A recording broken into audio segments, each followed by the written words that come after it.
Hey, it's Melissa. I'm the writer and publisher at Wanging Dude Publishing. Thank you so much for being part of the channel. If you're new to the channel, just kind of fell upon this video. I live in Atlanta. I'm an Atlanta media personality, and I'm doing the experiment of writing my own memoir. So I am, just now 22 years, just celebrated the 22nd anniversary of my kidney transplant. And so the book has to do with my health. So it's a memoir that includes some celebrity stuff from my days in radio, how I got into radio, but the main theme of the book is the my body and what I've had to deal with pretty much since birth. And so I really appreciate you being part of the channel. You can support it down below. Everything down below, I have a suggestion for any kind of support. Financial support goes to the production of this book. And so the book will be released in spring of 2025. And so where are we now? I wanted to share with you about blurbs and reviews. If you are someone who has never written a book, thinking about writing your own book, or if you're somebody that just reads and they're curious about how the process goes, that's what I'm hoping to educate you guys on. And one of the things you do when you're publishing your own book, or a big publisher does the same thing for an author, is they print what's called galleys ahead of time. And those galleys are sent to potential reviewers, people who want to write blurbs. What's the difference? Well, a review is probably somebody from a media outlet, a newspaper, and they'll give the review. A blurb is like someone who is either a friend, a celebrity. It's the same thing, but it's a little more personal with a blurb, right? It's somebody who is not an official media person, a official reviewer of material, but they do want to give their say so on what they think about a book.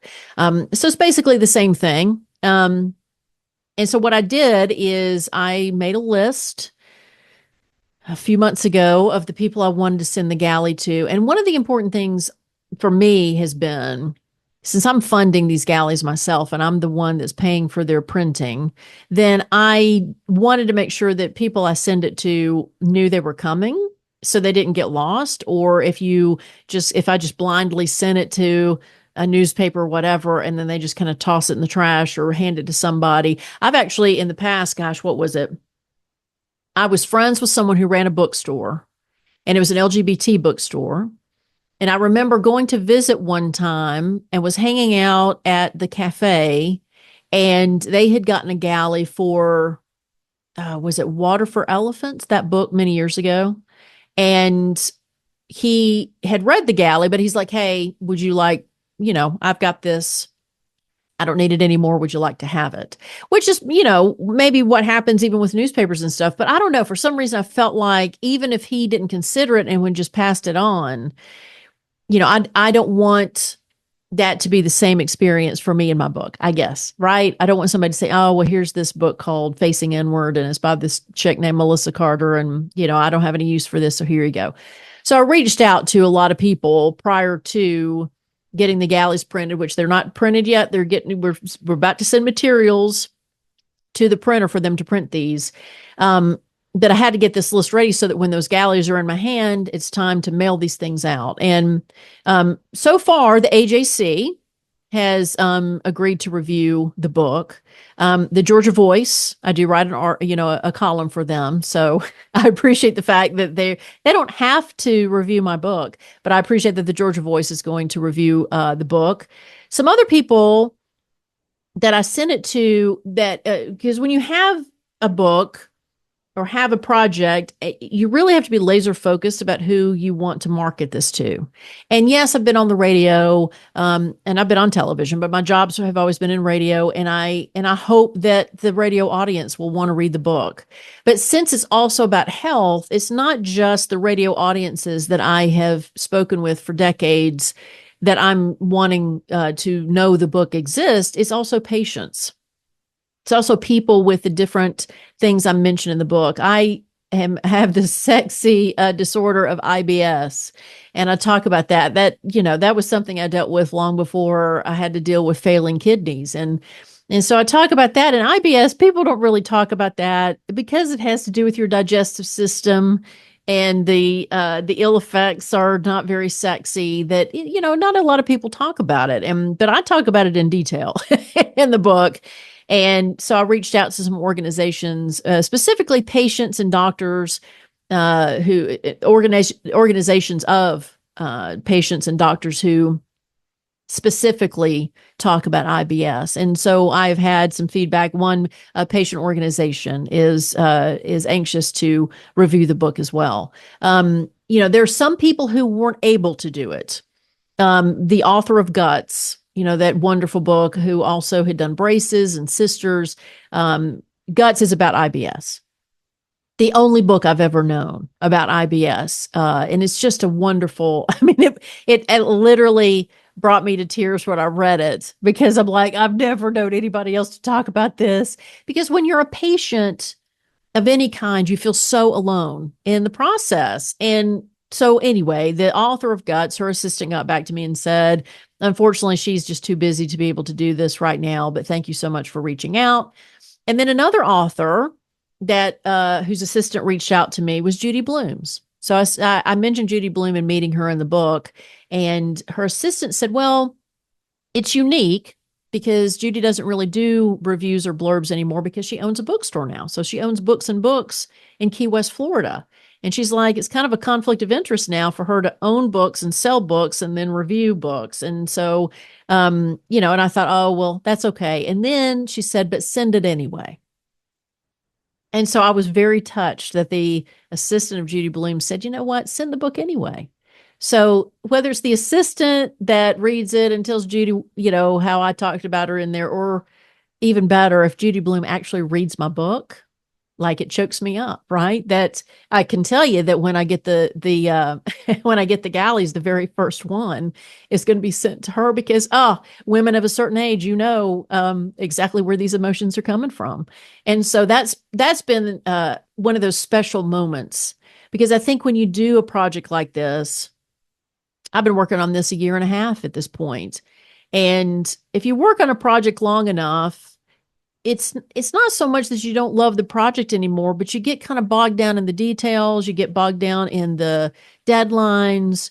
You start almost being a little tired of it and wish you could take a break from it, kind of attitude. And it's not that you don't love it anymore. It's not that I don't love my story, but it's okay. I've read the book many times, from the manuscript. And then again, when the book designer who does the inside of the book and formats it, and making sure that that was good enough for the galley, because she's going to send that file to the printer for the galley. And, you start to kind of callous toward it, where it doesn't feel special anymore. It just feels like, okay, this is something I've got to get done. This is a project that it's like I've become a project manager. And so the Judy Blume response, I think that's when it kind of, it reminded me, wait a second, stop for a second. That's pretty incredible that she could have easily said, we're sorry, you can't, but send it anyway. I just love that. So then there was some and I got to bring up the list. There was some bizarre circumstances that happened that a friend of mine's like, what is that? So one of the people on the list of requests for blurbs that I sent out, and I think I have the envelope right here, actually, the return envelope. But there were two things that happened that were bizarre. I mean, bizarre. And so one of Phil Lesh, I got a return to sender. Now, Phil Lesh, if you're not familiar, is a famous musician. And I want to get the date right, so I'm going to look up something really quickly. Okay, do I have the date? I do. Okay. So Phil Lesh is very famous because he played for the Grateful Dead. But he also was a transplant recipient. And so I was looking for a lot of celebrities who were transplant recipients. And again, it was like, it'd be really cool to have Phil Lesh do a blurb for the book. But at the same time, it's also, even if these people reject me, it's okay just to let them know, hey, there's another book out there that has to do with what we've done, what we've been through as transplant recipients. And so, maybe it's just something where they might read it later on. But I was sitting at a friend's apartment and we were watching, football or something.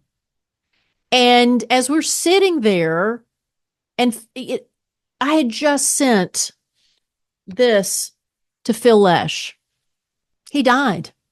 He died. The news of his death came on television. And I was like, and my friend it was not into the Grateful Dead, not into rock and roll. And she's like, well, I don't understand. Yeah, my mouth dropped. She didn't understand why I was reacted the way I did. And I'm like, because I just sent him a review for a galley. So I mean, literally, as I'm recording this show, oh, you can't see that.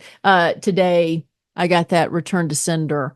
And so just so you know, when people pass away, it's return to sender, unable to forward. That's the sticker you get. And then in the book, because I'm a big Star Trek fan, and in the book, now we'll see if it makes the final copy. So, one other thing that you have to know when you're writing a book, if you put lyrics or quotes in a book, it's one thing to put lyrics or quotes on your desk, right? On your computer, on your bathroom mirror for inspiration. But when you decide that you're going to publish something to make money off of it, and you want to include a quote or a lyric, you have to get permission to do it. And with lyrics, a lot of times you have to pay money in order to have the rights in order to do that. And maybe the same with a quote. But anyway, so like I said, Phil Lesh passed away. And I told my friend, because she was one of the few friends I've had read it to help me, catch mistakes. And so she thought that was crazy, that how in the world will Phil Lesh's name come into the world and me having just sent him that. So I had a quote from another book at the end of my book. And I'm a Star Trek fan. And this is from a book by Jeri Taylor, who had also been a writer and a producer for Star Trek. Okay. Let me get this date. So Phil Lesh died, let's see, on October 25th. So that's when that took place. Okay. So then I'm seeing if it's the next day. Oh, it was the day before. I just didn't see the news. October 24th. Jeri Taylor died. Now she's not, I specifically did not reach out to her for permission. I had to go through Paramount, and I still haven't heard back from Paramount. So that quote of hers, which is a beautiful, brilliant quote from one of her books that has to do with Star Trek, may not even end up making it into the final copy of the book that you might read. But I had sent the request to Paramount so I could use Jeri Taylor's quote, one right after the other. Jeri Taylor died one day, Phil Lesh died the next day. And who would put those two in the same category except me and my book? I just I'm like, I don't know what it means. It just means I'm getting older, and the people that I'm asking for things and people who influenced me in the past are getting older and knocking on the door. But I just thought that was so bizarre. So that's the experience I've had with reaching out to people for reviews. And there's other people, like I'm a part of Chi Mega. And so Chi Mega produces a magazine for alumni, and University of Tennessee, of course, has, and I say, of course, because I always talk about UT, go Vols, if you know me. And so they have a publication. And so those two organizations definitely reaching out to do a review. I'm a member of Mensa, and so Mensa to do a review. So all these things, what will happen is they will show up. And I keep looking around like I'm going to show you a book. And every time I do these videos and I have my background blurred, I can't show you. But my background is blurred for a reason, because the office is not quite in shape. So it's a process. And it's one of those things where you have to stay organized, right? And have to stay organized. And so that's where we are right now. I'm getting feedback from the people who want to review my book. There is a doctor in particular who I've been very honored that she has decided to write the foreword for my book. And so she'll get a copy so she can read and format her foreword. So that's the process now. It's like, and the reason you do that now is because when the final copy of the book is sold to the public, that's where you see the quotes and the forward and everything. All that has to be pre-done, but people don't want to give a review or a blurb or write a forward until they read the material. So that's why you get the book done first if you want to have all this other stuff. So that's what publishing houses do. They get the author to meet their deadline. They get the book, cover designer to meet their deadline. They get all of it put in place, and then they got to print out these samples. And then you got, so if you're somebody who this is a nightmare to think about all these things. I love the checklist thing. I don't mind this as long as I know what's on the checklist. But if you're you're like, that's a nightmare. It may not be for you. And there's a reason why some people only do ebooks. So when they publish and they only do an ebook, this is the reason, is because all they have to do is still have to get it together, still have a book cover, still have to have the inside formatted correctly. And they may want to do quotes and reviews, but sometimes people just want to simply have it as an ebook, not worry about this print stuff and move on. And so that's a personal decision, but I decided I want to do everything. I want to do the audiobook. I want to do the paperback. I'm not doing hard copy. So that's the one thing I'm not doing differently. Once I do it, I'm done with the printing and the process. I'm not doing it over again for a paperback. So I'm starting with the paperback, audiobook, ebook. And I've always been kind of ambitious. And so this is me going, you know what? Let me see what this is like. And that's what I'm doing. So if you would like to support me, that would be great. You can go down below. Plenty of opportunities to do so. And I will keep you updated. If there's, I know I haven't posted in a little bit, and that's only because sometimes there's a lag in between these things, but I'm taking you along on the ride, and I appreciate you being here. And subscribe if you want to see what happens next and get to see what the cover of the books looks like when I finally get the galleys and all that stuff. And otherwise, I hope you have a great day. And thanks so much for watching. Bye-bye.